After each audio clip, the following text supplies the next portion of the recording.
the one thing that I have going for me is I don't care about money. And that I don't care about recognition. I don't care about owning stuff. I don't care. I'm only interested in controlling stuff, in supplying what the world needs at the time, Mm. right? When I see something that is needed, I know I can sell, and I just go and ask the person that is selling it, are you selling it? Because I know who's buying it. And I don't care, right, that my name isn't in high up in buildings and in glass buildings, and that no, and nobody knows who I am. It doesn't bother me. I don't have an ego that's out of control like that. I have a certain ego, but not one that's out of control. So certainly that then, right, leads me in a very comfortable position to be able to broker the deals, because I'm happy for anyone else to take the glory. I'm just happy, right, brokering the deals. Are you happy with what you bought? Great. Next client.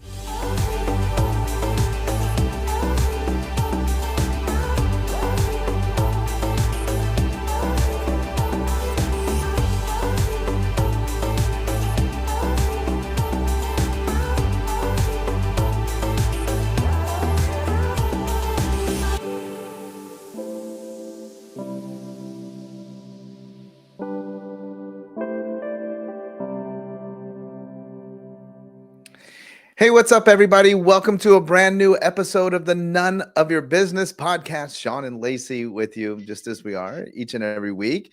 And this week, we're not doing a short. We ran a couple shorts at you. We're back on the interviews. I'm super excited about today's interview. And I know that all of you are going to get so much out of this discussion. You know, when you find people that have learned life's lessons, you know, in Sanskrit, they talk about how life gives you lessons and the lessons repeat until you learn them. And one of the ways that we can accelerate our own trajectory is to learn lessons vicariously from people who have previously walked the path before us. And I know that most entrepreneurs, the big dream that you have is to find yourself in an exit. And this person has found himself in 2 exits. So we'll talk a little bit about that trajectory. And we're going to spend some time because I think everybody wonders, well, if I had a big exit, what would I do? Would I just, sit around and never work again? A lot of people say, well, I would just keep working. Would I just keep start a new venture? So we're going to find out what you do. Obviously, we already said 2 exits. So there's part of it. Yeah. One exit and then exiter. Kept going, exits again. And then has actually discovered some very interesting reflective lessons that he has learned. And so we can learn vicariously through him. I'm going to work really hard today on the name. Donal Kelleher. Let's bring in Donal. Welcome to the None of Your Business podcast. Thank you very much for having me on. We begin every episode with this one question. Although I think if you truly answered this question, we would just spend the rest of the episode on this. But what happens, Donal, is with our guests, and especially once people get a greater understanding of what you've accomplished in life, it is very easy to look at a podcast and think to yourself, well, of course, look at Sean and Lacey, just bring these people on. And, now they're talking to someone who's all the way over in Europe. They've managed to stumble across somebody who had everything handed to them. So, of course, Donal is here, pontificating about all these great things. And we have found that that's not yet been the case. Nobody has said, yes, my parents just left everything me down to me. all of my money. And so I'm here to tell you my wisdom from receiving from my parents. And we want to begin with your journey. Tell us a little bit about how you end up here. We were introduced to you. Tell us how you end up where you are today. Thank you very much. Right. So great to be on your show. And how I ended up and where I came from, a very humble beginning. I come from Ireland, down at the southern tip of it, in the county of Cork, and a very remote mountainy farm. Came from a farming background, not a wealthy farming background by any means. Had no interest in farming. Always wanted to be a truck driver. And that is what I was. That's what I became. When I was 18 years old, I became a truck driver. I loved the business. and I did it for about, I suppose, nearly 4 years, almost 5 years. When like kind of by fluke, really, my brother-in-law and his brother, which are builders and they were based in the west of Ireland, asked me to join them in buying a property with them. They needed some help with some cash in it. They knew I had some money saved, and they asked me, and I said, "Yeah, absolutely." I had no clue about business. I didn't understand how property worked, or rentals, or banking, or anything like that. The only thing I knew about banking was actually put your wages in there, and hopefully it would grow to something. And so that was way back 35 years ago now, right back in 1988. And on the very same year, my father died, pretty much straight after we buying the building. And my mother was not used to running the farm on her own. She didn't know anything about a bank account. She wasn't able to drive. So something had to give. So I gave up my truck driving job, something that I absolutely love, and I focused on helping her, right, to get the farm, right, managed properly, and started managing the building that I had bought in Galway. And within a few months, I noticed that I kind of had an interest in property, and I took more of an interest on it, right. And I said, well, look, this is probably going to be my life now, so I better start learning about it. And that really was where it all started, and it moved on from there then.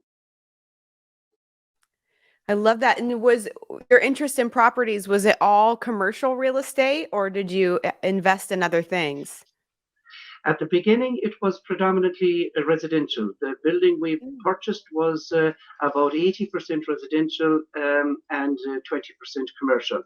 So it, for the early part of my life and for the first 10 years really of it, it was residential until about 1998 when I went out on my own for the first time. And then I went abroad as well, pretty much for the first time into Europe and the States, the United States, for property. And then I started getting more adventurous, like into hotels and shopping centers and commercial centers and stuff like that. So from 1998 to the crash of 2008 was really where I got my feet on the ground, right, with property. Let's talk about this jump from truck I know, driver. truck driver. That's an interesting. Nobody would have guessed that, right? Right. I wanted to be a truck driver, and that's what I did.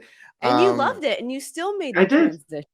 Yeah, Yeah. and then As a go ahead. matter of fact, right? I say to people that if I could turn up at meetings with a truck, I would. I prefer trucks to cars, but it just Yes. would not look right.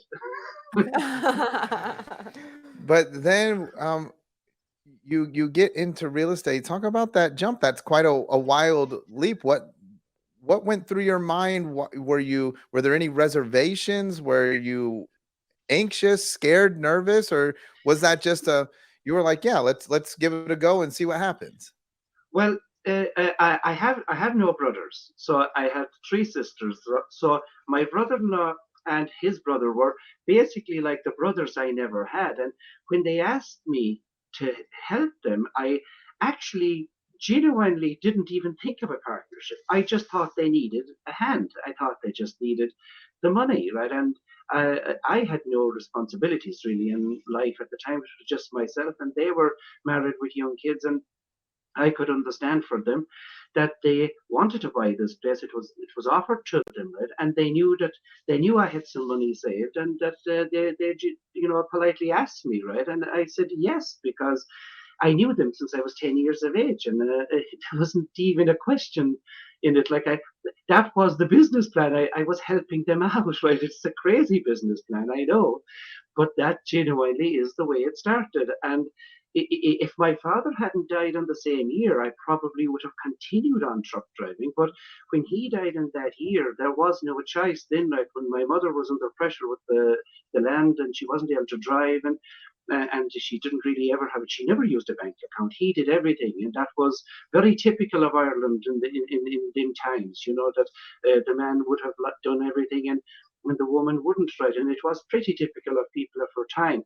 So that it is a crazy story, but it is actually the way it actually happened. And then I decided, right, well, when I had to give up the truck driving job, I said I better become good at the property business. And in 1992, right, which was just a couple of years after I giving up the truck driving job, I was my name was put forward to an insurance company to sell life insurance. And I actually hated that when I started it, but I actually did it and got good at that, right? And then that is how the financial services and the property development ran hand in hand, really, for the last 30 years.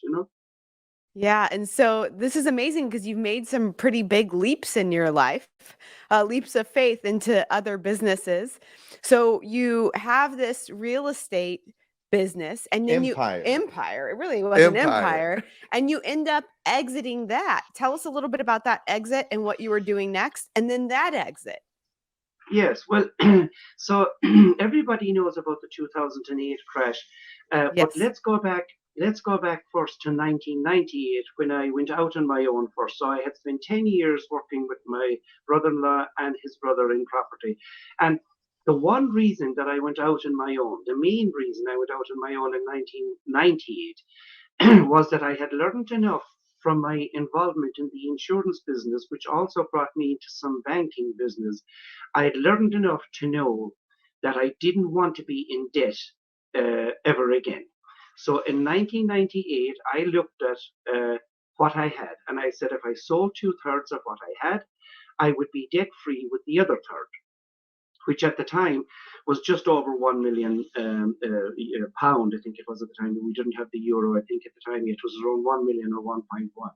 So it was the first time in my life that I had over a million pound, no debt, right, or very good rental from properties. And this, look back in my life, I was a truck driver just 10 years before that, right? So I said that I would operate the rest of my life in a debt-free position. But I knew at that stage that I was able to broker deals. I had good contacts. I was a good salesperson, really. I suppose if you want to call it a better word, right? But a broker or a salesperson, that is really what I am. So there was still a big boom on property, especially in Spain, and in Spain especially, and Ireland. So I just brokered deals then, right? I just brokered hotel deals, shopping center deals, right? I did some of them myself. I brokered them for other builders. I would have matched a builder and a seller and a buyer together. And when the crash came in 2008, I had built up a very decent portfolio of cash and property with no debt. And of course, you know what happened in 2008, the whole world fell apart. And when it fell apart, some of the debts, especially around Spain and Ireland, fell as much as 70 and up to 90% in places, but the average fall was around 60, 70%. So for somebody that was sitting on a portfolio of debt-free property and substantial cash, it was a dream come true because then I was able to purchase loans from the bank at literally 17, 18 cents on the euro. And then, right, it made my exit out of the property business in 2014 very profitable, really, because I was able to hand a very decent portfolio to major buyers that were interested in it in 2013 and 14. I want to come to this idea of the debt. Why why was that so important to you? Obviously, it was very fortuitous, but why did you make that decision? Most people in real estate talk about leveraging debt, Mm-hmm. and you had gotten to this point. You decide to liquidate, and you make a decision to not go into debt, to operate debt free moving forward. That almost unheard of in the real estate business. What caused you to have that thought? Well, two reasons. I grew up in as I told you, a very simple, plain, humble background. And I used to hear my father saying, pay as you go. If you can't pay, don't go. Right? And it, it was it was something that stuck with me. That was number one. And number two, when I did look at my situation in 1998, and I looked that I was sitting on 1.1 million pound of property paid for with a very decent rental. Uh, it really, right? I looked at myself. I said, I never thought of that when I was going to be a truck driver. Did I ever think in my wildest dreams of having £1 million of property or being considered a millionaire? But I'd never in my life did I think it. And I actually was very convinced. I was very happy and content with this. And I know it might sound crazy, but I'm not motivated by money. I was only motivated by the fun of the game. Do you know what I mean? So I that was why we parted mainly because they wanted to continue on with that. That was okay. That's their decision, but I didn't, right? And that's why I was in my own thing, right? And I knew I was able to broker deals. So if you're able to broker them, why would you take the debt, right? There is millions of people in the world that has no problem in taking debt, right? So I just sold people what they wanted. I sold people that wanted the debt, that wanted the property, and I was just a facilitator. And I was happy with my 5% or 10% or 2% of whatever I was making in it. So do you still operate that way? Like even with the Yeah, second business that you started, did that run completely, debt free? Did you infuse a lot of totally. capital into it? Totally debt free as well. It was an energy business. It was predominantly based on solar energy. And again, be it right or wrong, the world is trying to get the whole world into green energy, right? I'm not going to go into any Yeah. argument whether it was right or wrong. I only again sold to what the people were looking for. They were looking for green, and I went and I got it for them. I brokered the deals from some people that didn't know how to sell their product to people that knew that wanted to buy the product. And again, I just took my commissions, right, as I went. And in the energy business, of course, in Ireland, and I think it's in the States as well, but in Europe, there's an insane scenario, right, where there is fixed contracts being given, right, for the price of the energy per megawatt, but they still have a wholesale market on it, right, where we can actually trade it every day. So that was like, I mean, that was just like cha-ching altogether, right? I mean, it was an insane scenario, but that was why I was able to build that company to over $1 billion in value in just 4 years, which it took me, I think, 14 years, or was it 10 years, or sorry, 14 years to build the other one to that, right? So this was actually a much easier one to do because of insanity, really, in in the way things are structured by governments. I mean, this is amazing, and I know that you exited that company and had some amazing life lessons and things and insights that we're going to talk about. But before we go there, I want to know because you mentioned this multiple times, like you broker the deals, like you were the bridge, you were the closer, like you were the one that got this done in both companies. So, what's one of the biggest lessons you learned in operating that way and brokering deals? Across multiple industries for people all around the world. The most thing the one thing that I have going for me is I don't care about money, and that I don't care about recognition. I don't care about owning stuff. I don't care. I'm only interested in controlling stuff, in supplying what the world needs at the time, Mm. right? When I see something that is needed, I know I can sell, and I just go and ask the person that is selling it, are you selling it? Because I know who's buying it. And I don't care, right, that my name isn't in high up in buildings and in glass buildings, and and nobody knows who I am. It doesn't bother me. I don't have an ego that's out of control like that. I have a certain ego, but not one that's out of control. So certainly that then, right, leads me in a very comfortable position to be able to broker the deals, because I'm happy for anyone else to take the glory. I'm just happy, right, brokering the deals. Are you happy with what you bought? Great. Next client. I That's love that's that. fantastic. Help me to understand something here. In both cases, then you are telling us that you, in essence, well, not in essence, you are the broker. You Yes. are connecting. You manage the relationships. and put the buyers and the sellers together.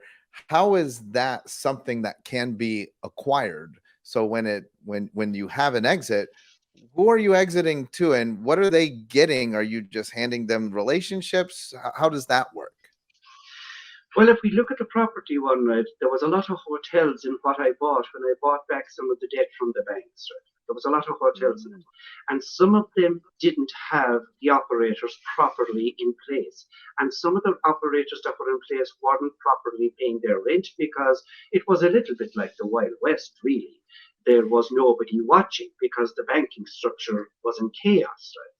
So you can see then that if you're able to buy something at 15 or 16 or 17 or 18 cents on the euro, it would be very bad if you could not double the value of that by putting proper tenants in there and handing it back to the market, where hedge funds and venture capitalists are delighted to see it packaged up in a way, right, where they can at least see that they have 5 or 10 years of security with proper operators.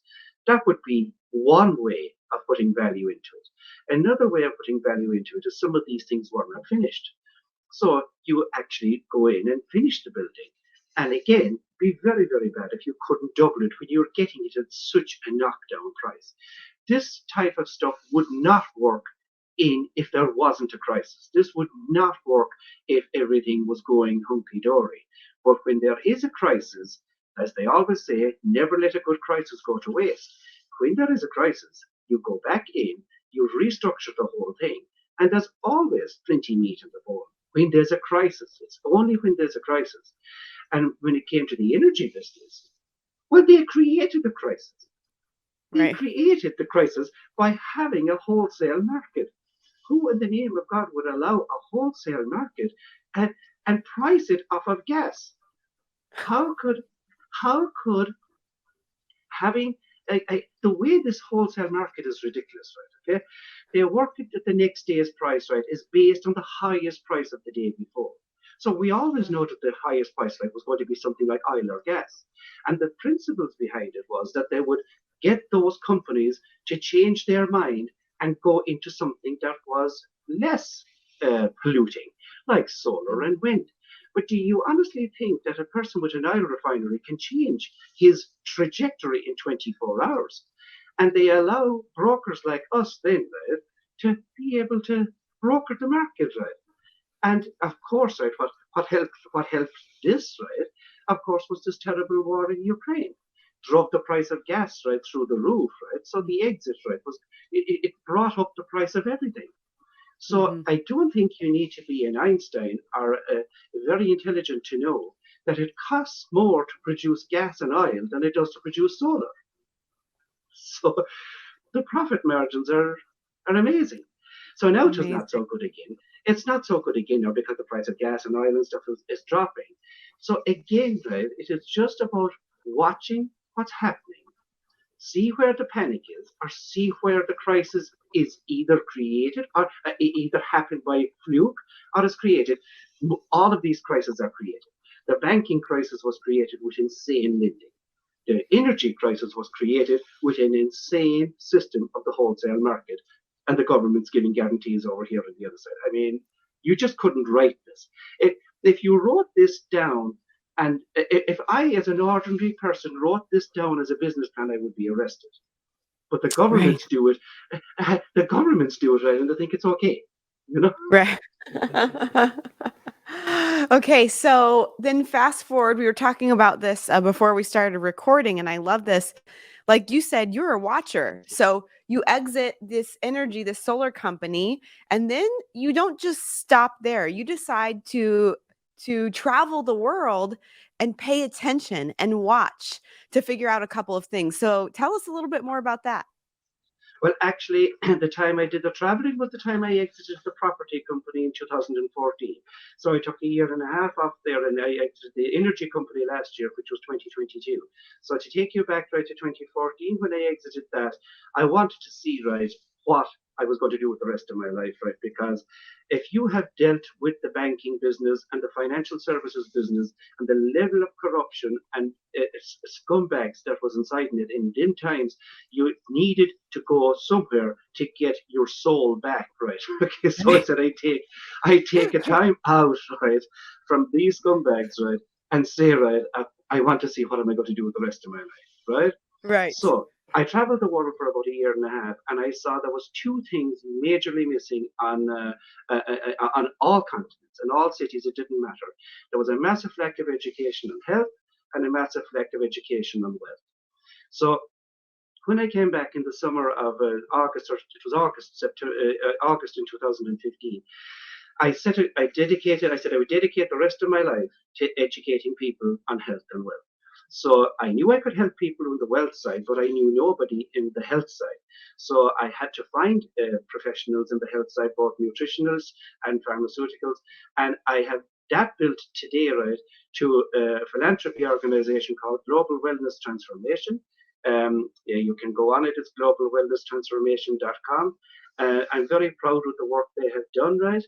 And out of that, right, I have met some other very interesting people, and I've just started an organization now called Quantum Mogul, which is specifically going to be they're helping people, right, with education on health and education on wealth, but mainly for Quantum Mogul is education in wealth and helping people, right, be successful in their business and organizations and companies to be successful. When it comes to the health side, definitely it is global wellness transformation. And that's the journey I have taken now. So there won't be any exit out of global wellness transformation because it is basically a philanthropy thing. Will there be an exit out of Quantum Mogul? We'll see what are the offers, right, in a couple of years' time. You, your whole life, have been a broker where you see a need and then you find the people that are selling. And so, right now, where you are is there's a need Mhm. in education around the world. You're saying this is a common deficiency that you've seen everywhere that you've traveled in health and Mhm. wealth. Um, who are some of the suppliers, right? So, you have to match the suppliers with the need. Who are some of your partners, suppliers that are contributing to fill that gap or bridge that gap on the wealth and the health sides? Well, there's no need for really suppliers in this, right? Because it is about education now that I want to educate people at how money works and the difference between money and currency. There is a difference. The currency is the stuff we have in our pocket. Money is actually gold and silver. And I want to have people understand, right, in this crazy world we live in today, with the amount of currency that's printed, the crazy inflations that has been created with reckless government carry on, right? And we have cryptocurrency that people are losing a fortune in, but some people have done very well in. And now we have a situation, right, where the Western world wants to bring in the central bank digital currency, which I think is a deadly dangerous thing, to have a centralized digital currency that could absolutely destroy any freedom that people can have. And we see what the BRICS nations are doing, right, in setting up their own currency, which has surpassed the G7 now, and they're backing it by gold. So there is a full on war on at the moment now against digital and gold. And I'm a huge advocate of gold and silver. So right now, it is all about education. And I want to help as many people, right, be it companies, CEOs, or whatever, to position themselves right and to understand the deadly danger of taking too much debt in this insane printing environment we have at the moment. So currently, because that's a phenomenal message, and like you said, a massive deficiency in need, how are you getting that message out there? How are you reaching people, and where did you start? Because you saw this all over the world. Well, we first of all have programs put together in Quantum Mogul. We have courses online. We do VIP events, 1 day events, 30-day events, right?